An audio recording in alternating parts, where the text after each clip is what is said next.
ದಕ್ಷಿಣ ಕನ್ನಡ ಜಿಲ್ಲೆಯಾದ್ಯಂತ ಎಲ್ಲ ತಾಲೂಕು ಕೇಂದ್ರಗಳಲ್ಲಿ ಇವತ್ತು ಭಾರತೀಯ ಜನತಾ ಪಾರ್ಟಿಯ ನೇತೃತ್ವದಲ್ಲಿ ಈ ಜಿಲ್ಲೆಯಲ್ಲಿರ್ತಕ್ಕಂಥ ಬಡ ಕಾರ್ಮಿಕರು, ಕಟ್ಟಡ ಕಾರ್ಮಿಕರು,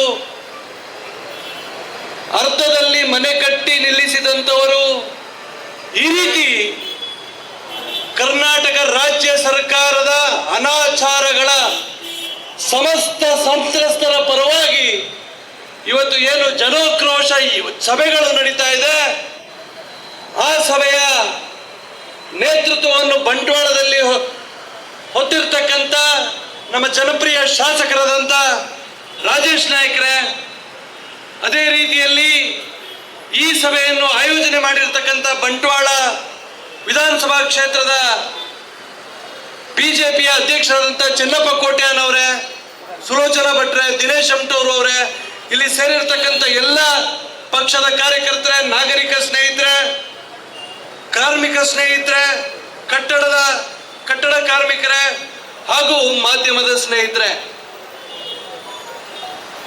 ಕಳೆದ 2 ವರ್ಷಗಳಿಂದ ಕರ್ನಾಟಕದಲ್ಲಿ ಅತ್ಯಂತ ಕರಾಳ ಪರಿಸ್ಥಿತಿ ನಮಗೆಲ್ಲರಿಗೂ ಕೂಡ ಕಾಣ್ಲಿಕ್ಕೆ ಸಿಗ್ತಾ ಇದೆ. ಅತ್ಯಂತ ಕರಾಳ ಪರಿಸ್ಥಿತಿ. ಕಳೆದ ತಿಂಗಳು 23ನೇ ತಾರೀಕಿಗೆ ನಾವು ಪ್ರತಿಭಟನೆ ಮಾಡಿದ್ವಿ. ದಕ್ಷಿಣ ಕನ್ನಡ ಜಿಲ್ಲೆ, ಉಡುಪಿ ಜಿಲ್ಲೆಯ 399 ಗ್ರಾಮ ಪಂಚಾಯತ್, ತಾಲೂಕ್ ಪಂಚಾಯತ್, ಪುರಸಭೆ, ನಗರಸಭೆ, ಪಟ್ಟಣ ಪಂಚಾಯತ್, ಹೀಗೆ ಎಲ್ಲ ಸ್ಥಳೀಯ ಸಂಸ್ಥೆಗಳ ಎದುರು ಭಾರತೀಯ ಜನತಾ ಪಾರ್ಟಿ ಪ್ರತಿಭಟನೆಯನ್ನು ಮಾಡಿತು. ಯಾವ ಕಾರಣಕ್ಕಾಗಿ ಪ್ರತಿಭಟನೆ? ಇವತ್ತು ಈ ಸರ್ಕಾರದ ಪ್ರತಿಯೊಂದು ನೀತಿ, ಈ ಸರ್ಕಾರ ಮಾಡ್ತಾ ಇರ್ತಕ್ಕಂಥ ಎಲ್ಲ ಕೆಲಸಗಳು ಇವತ್ತು ಜನವಿರೋಧಿ ಕೆಲಸಗಳಾಗಿ ಪರಿವರ್ತನೆ ಆಗಿದೆ. ಇವತ್ತು ಕಳೆದ 2 ವರ್ಷಗಳಿಂದ ಅದರಲ್ಲಿಯೂ ದಕ್ಷಿಣ ಕನ್ನಡ ಜಿಲ್ಲೆಯಲ್ಲಿ ಬಡ ಕೂಲಿ ಕಾರ್ಮಿಕರಿಗೆ, ಬಡ ಕಾರ್ಮಿಕರಿಗೆ, ರೈತರಿಗೆ ಒಂದು ಮನೆಯನ್ನು ಕಟ್ಟಬೇಕು ಅಂತ ಇರ್ತಕ್ಕಂಥ ಬಡ ಕುಟುಂಬಗಳಿಗೆ ಇವತ್ತು ಬದುಕುವಂತ ವಾತಾವರಣ ಇಲ್ಲ. ಈ ಹಿಂದೆ ಯಾವ ರೀತಿ ಇತ್ತು? ಭಾರತೀಯ ಜನತಾ ಪಾರ್ಟಿಯ ಸರ್ಕಾರ ಇದ್ದಾಗ ನಮಗೆ ಯಾವುದೇ ರೀತಿಯ ತೊಂದರೆಗಳಿರಲಿಲ್ಲ. ಆಶ್ರಯ ಯೋಜನೆಗಳ ಅಡಿಯಲ್ಲಿ ಆಶ್ರಯ ಮನೆಗಳು ಸಿಗ್ತಾ ಇತ್ತು. 9/11 ಈ ನಕ್ಷೆಗಳು ಗ್ರಾಮ ಪಂಚಾಯತ್ಗಳಲ್ಲಿ ನಮಗೆ ಅನುಮೋದನೆ ಆಗ್ತಾ ಇತ್ತು. ಇವತ್ತು ಇದೆಲ್ಲವೂ ಕೇಂದ್ರೀಕೃತ ಆಗಿ ಇವತ್ತು ಒಂದು ಅನುಮೋದನೆ ಪಡಿಬೇಕು ಅಂತಾದ್ರೆ 3 ತಿಂಗಳು ಕಾಯುವಂತಹ ಪರಿಸ್ಥಿತಿ ಇವತ್ತು ನಿರ್ಮಾಣ ಆಗಿದೆ. ಅಷ್ಟಾಗಿ ಕೂಡ ಯಾವ್ದಾದ್ರು ಸಿಗ್ತಾ ಇದೆಯಾ ಅಂತ ಕೇಳಿದ್ರೆ ಸಿಗ್ತಾ ಇಲ್ಲ. ಇವತ್ತು ಕರ್ನಾಟಕದ ದಕ್ಷಿಣ ಕನ್ನಡ ಜಿಲ್ಲೆಯಲ್ಲಿ ಈ ರೀತಿಯ ಕೆಲಸಗಳು, ಈ ರೀತಿಯ ಅನಾಚಾರಗಳಿಗೆ 2 ಕಾರಣಗಳು. ಒಂದು ಭ್ರಷ್ಟಾಚಾರ, ಮತ್ತೊಂದು ಈ ಸರ್ಕಾರ ಬರಿದಾಗಿರ್ತಕ್ಕಂಥ ಸರ್ಕಾರ. ಈ ಸರ್ಕಾರದಲ್ಲಿ ದುಡ್ಡಿಲ್ಲ. ಈ ಸರ್ಕಾರದ ಗ್ಯಾರಂಟಿಗಳಿಗೆ ಕೊಡ್ಲಿಕ್ಕೆ ಇವತ್ತು ಹಣ ಇಲ್ಲ. ಇವತ್ತು ಆ ಹಣವನ್ನು ಹೊಂಚತಕ್ಕಂಥ ಕೆಲಸ, ಭ್ರಷ್ಟಾಚಾರವನ್ನು ಮಾಡತಕ್ಕಂಥ ಕೆಲಸ, ಇವತ್ತು ಆ ಕೆಲಸವನ್ನು ಮಾಡ್ಲಿಕ್ಕೆ ಇವತ್ತು ಕಾಂಗ್ರೆಸ್ ಸರ್ಕಾರ ಹೊರಡ್ತಿದೆ. ನಾವು ಆಲೋಚನೆ ಮಾಡಬೇಕು. ಕೆಂಪು ಮುರಕಲ್ಲಿಗೆ ಇವತ್ತು ದಕ್ಷಿಣ ಕನ್ನಡ ಜಿಲ್ಲೆಯಲ್ಲಿ ಎಷ್ಟು ತೆರಿಗೆ ಹಾಕಿದ್ದಾರೆ ನಾವು ಆಲೋಚನೆ ಮಾಡಬೇಕು. ಇಲ್ಲಿಂದ 10 ಕಿಲೋಮೀಟರ್ ದೂರಕ್ಕೆ ನಮಗೆ ಕೇರಳ ಸಿಗುತ್ತೆ. ಚನ್ನಪ್ಪಣ್ಣ, ಇಲ್ಲಿಂದ 10-15 ಕಿಲೋಮೀಟರ್ ದೂರಕ್ಕೆ ನಮಗೆ ಕೇರಳ ಸಿಗುತ್ತೆ. ಕೇರಳದಲ್ಲಿ 32 ರೂಪಾಯಿ ತೆರಿಗೆ, 1 ಟನ್ನಿಗೆ ಕೇರಳದಲ್ಲಿ 32 ರೂಪಾಯಿ ತೆರಿಗೆ. ರಾಜಧನ ದಕ್ಷಿಣ ಕನ್ನಡ ಜಿಲ್ಲೆಯಲ್ಲಿ 1 ಟನ್ನಿಗೆ 290 ರೂಪಾಯಿ ರಾಜಧನ. ಇದು ಯಾರ ಹೊಟ್ಟೆ ಮೇಲೆ ಹೊಡಿಲಿಕ್ಕೆ ಮಾಡಿರ್ತಕ್ಕಂಥದ್ದು? ದಕ್ಷಿಣ ಕನ್ನಡ ಜಿಲ್ಲೆಯಲ್ಲಿ ಹಾಗಾದ್ರೆ ಯಾರು ಮನೆ ಕಟ್ಟಲಿಕ್ಕೆ ಕೂಡ್ದ? ದಕ್ಷಿಣ ಕನ್ನಡ ಜಿಲ್ಲೆಯಲ್ಲಿ ಇವತ್ತು ಯಾರು ಮನೆ ಕಟ್ಟದೇ ಇರುವಂತಹ ವಾತಾವರಣ ಇವತ್ತು ನಿರ್ಮಾಣ ಆಗಿದೆ. ಒಂದು ರೀತಿಯಲ್ಲಿ ಈ ಪ್ರಮಾಣದಲ್ಲಿ ಇವರು ರಾಜಧನವನ್ನು ಹೇರಿಸಿ, ಮತ್ತೊಂದು ಕಡೆಯಿಂದ ಭ್ರಷ್ಟಾಚಾರ. ಯಾವ ಪ್ರಮಾಣದಲ್ಲಿ ಭ್ರಷ್ಟಾಚಾರ? ಉಡುಪಿಗೊಬ್ಬರು ಜಿಲ್ಲಾ ಉಸ್ತುವಾರಿ ಸಚಿವರಿದ್ದಾರೆ. ದಕ್ಷಿಣ ಕನ್ನಡಕ್ಕೊಬ್ಬರು ಜಿಲ್ಲಾ ಉಸ್ತುವಾರಿ ಸಚಿವರಿದ್ದಾರೆ. ಯಾವ ರೀತಿ ನಿಯುಕ್ತಿ ಮಾಡಿದ್ದಾರೆ? ಒಂದೊಂದು ಕೋರೆಗೆ ಹಫ್ತಾ ವಸೂಲಿ ಎಂತಿತ್ತು, ಹಫ್ತಾ ವಸೂಲಿ. ಈ ರೌಡಿಗಳು ಹಫ್ತಾ ವಸೂಲಿ ಮಾಡುವಂಥದ್ದನ್ನು ನಾವು ಕೇಳಿದ್ದೇವೆ. ಇವತ್ತು ದಕ್ಷಿಣ ಕನ್ನಡ ಜಿಲ್ಲೆಯಲ್ಲಿ ಸರ್ಕಾರವೇ ಹಫ್ತಾ ವಸೂಲಿಗೆ ಇಳಿದಿದೆ, ಸರ್ಕಾರವೇ ಹಫ್ತಾ ವಸೂಲಿಗೆ ಇಳಿದಿದೆ.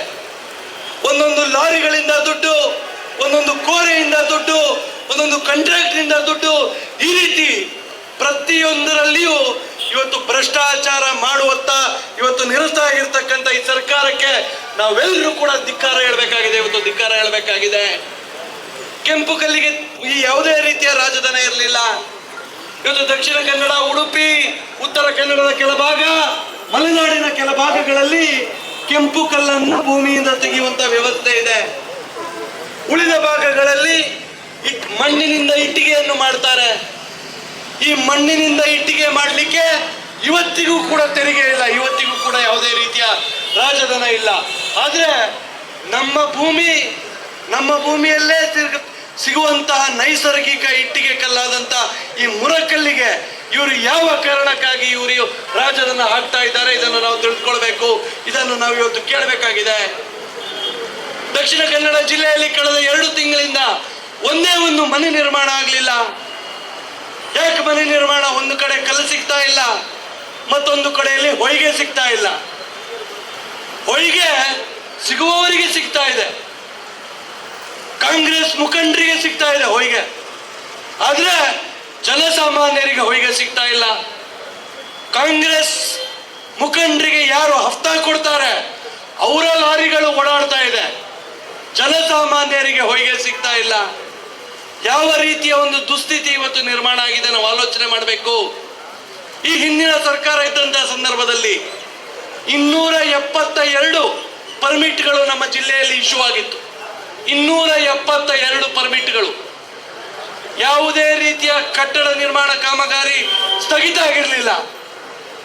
ಇವತ್ತು ಒಂದೇ ಒಂದು ಪರ್ಮಿಟ್ ಇಲ್ಲ. ದಕ್ಷಿಣ ಕನ್ನಡ ಜಿಲ್ಲೆಯಲ್ಲಿ ಒಂದೇ ಒಂದು ಪರ್ಮಿಟ್ ಇಲ್ಲದೆ ಇರತಕ್ಕಂತ ಪರಿಸ್ಥಿತಿ ಇವತ್ತು ನಿರ್ಮಾಣ ಆಗಿದೆ.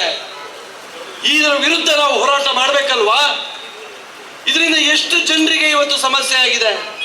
ಒಂದು ಕಡೆಯಿಂದ ಮನೆ ನಿರ್ಮಾಣ ಆಗ್ತಾ ಇಲ್ಲ, ಮತ್ತೊಂದು ಕಡೆಯಿಂದ ಸಾವಿರಾರು ಕಾರ್ಮಿಕರು ಇವತ್ತು ಬೀದಿಗೆ ಬಿದ್ದಿದ್ದಾರೆ. ಕೋರೆಗಳಲ್ಲಿ ಕೆಲಸ ಆಗ್ತಾ ಇಲ್ಲ, ಲಾರಿ ಚಾಲಕರಿಗೆ ಕೆಲಸ ಇಲ್ಲ, ಲಾರಿ ಕ್ಲೀನರ್ಗಳಿಗೆ ಕೆಲಸ ಇಲ್ಲ, ಯಾವುದೇ ರೀತಿಯ ಚಟುವಟಿಕೆಗಳು ನಡೀತಾ ಇಲ್ಲ. ಯಾವುದೇ ಒಂದು ಜಿಲ್ಲೆಯ ಆರ್ಥಿಕತೆ ಜೀವಂತವಾಗಿರಬೇಕು ಅಂತಾದ್ರೆ ಆ ಜಿಲ್ಲೆಯಲ್ಲಿ ಕಟ್ಟಡ ಕಾಮಗಾರಿಗಳು ಜೀವಂತವಾಗಿರಬೇಕು. ಇವತ್ತು ಕಟ್ಟಡ ಕಾಮಗಾರಿಗಳಿಗೆ ಜೀವಾಳ ಯಾವುದು ಅಂತ ಹೇಳಿದ್ರೆ ಅದು ಹೊಯ್ಗೆ ಮತ್ತು ಕಲ್ಲು. ಇವತ್ತು ಕಲ್ಲು ಹೊಯ್ಗೆ ಎರಡೂ ಸಿಗದೆ ಇಡೀ ದಕ್ಷಿಣ ಕನ್ನಡ ಜಿಲ್ಲೆಯಲ್ಲಿ ಸಂಪೂರ್ಣವಾಗಿ ಕಟ್ಟಡ ಕಾಮಗಾರಿಗಳು, ಕಟ್ಟಡ ಕಾರ್ಮಿಕರು ಇವತ್ತು ಬೀದಿಗೆ ಬಿದ್ದಿದ್ದಾರೆ. ಇದರ ವಿರುದ್ಧ ನಾವು ಹೋರಾಟ ಮಾಡ್ತಾ ಇದ್ದೇವೆ. ಭಾರತೀಯ ಜನತಾ ಪಾರ್ಟಿ ಅತ್ಯುಗ್ರವಾದಂತಹ ಆಗ್ರಹವನ್ನು ನಾವು ಮಾಡ್ತಾ ಇದ್ದೇವೆ.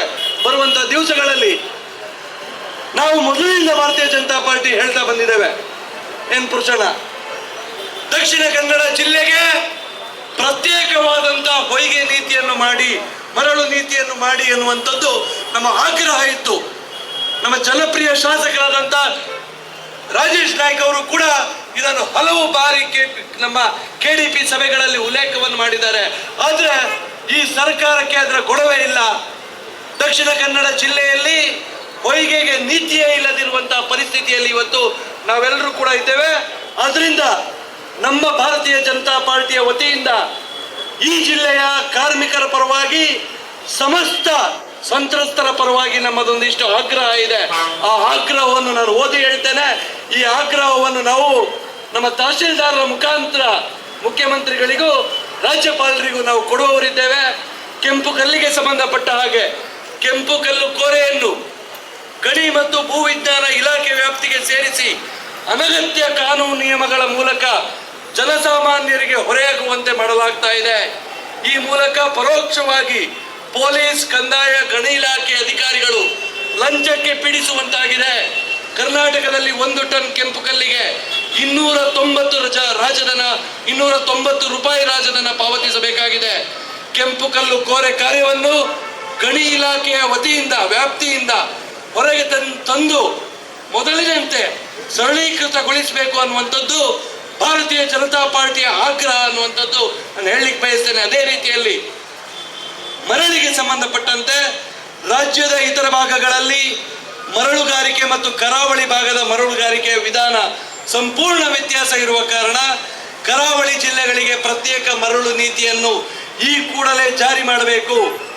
ಈ ರೀತಿಯ ಆಗ್ರಹವನ್ನು ನಾವು ಇಟ್ಟುಕೊಂಡು ಇವತ್ತು ಭಾರತೀಯ ಜನತಾ ಪಾರ್ಟಿ ಈ ಜಿಲ್ಲೆಯ ಬಡವರ ಪರವಾಗಿ ಇವತ್ತೇನು ನಾವು ಧ್ವನಿಯನ್ನೆತ್ತಿದ್ದೇವೆ.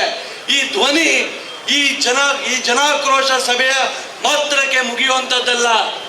ಕರ್ನಾಟಕ ಸರ್ಕಾರ ಎಲ್ಲಿಯವರೆಗೆ ನಮ್ಮ ಆಗ್ರಹಗಳು, ನಮ್ಮ ಬೇಡಿಕೆಗಳು, ನಮ್ಮ ಒತ್ತಾಯಗಳಿಗೆ ಅವರು ಮಣಿಯೋದಿಲ್ಲ, ಅವರು ಸ್ಪಂದಿಸೋದಿಲ್ಲ, ಅಲ್ಲಿಯವರೆಗೆ ನಮ್ಮ ಹೋರಾಟ ಮುಂದುವರಿಯುತ್ತೆ. ಇವತ್ತು ಇದು ಪ್ರಾರಂಭ ಮಾತ್ರ ಅನ್ನುವಂಥದ್ದನ್ನು ಹೇಳಿ ಈ ಸಭೆಯನ್ನು ಆಯೋಜನೆ ಮಾಡಿದಂಥ ಬಂಟ್ವಾಳದ ಸಮಸ್ತ ಘಟಕದ ಪದಾಧಿಕಾರಿಗಳೇ ನನ್ನ ಸವಿನಯ ಪ್ರಣಾಮಗಳನ್ನು ತಿಳಿಸುತ್ತಾ ಎಲ್ರಿಗೂ ವಂದನೆಗಳನ್ನು ತಿಳಿಸ್ತೇನೆ. ಭಾರತ್ ಮಾತಾ ಕಿ ಧಿಕ್ಕಾರ, ಧಿಕ್ಕಾರ, ಧಿಕ್ಕಾರ, ಧಿಕ್ಕಾರ, ಸಿದ್ದರಾಮಯ್ಯರಿಗೆ ಧಿಕ್ಕಾರ, ಸಿದ್ದರಾಮಯ್ಯರಿಗೆ ಧಿಕ್ಕಾರ, ಜಿಲ್ಲಾ ಉಸ್ತುವಾರಿ ಸಚಿವ ದಿನೇಶ್ ಗುಂಡೂರಾವ್ಗೆ ಧಿಕ್ಕಾರ.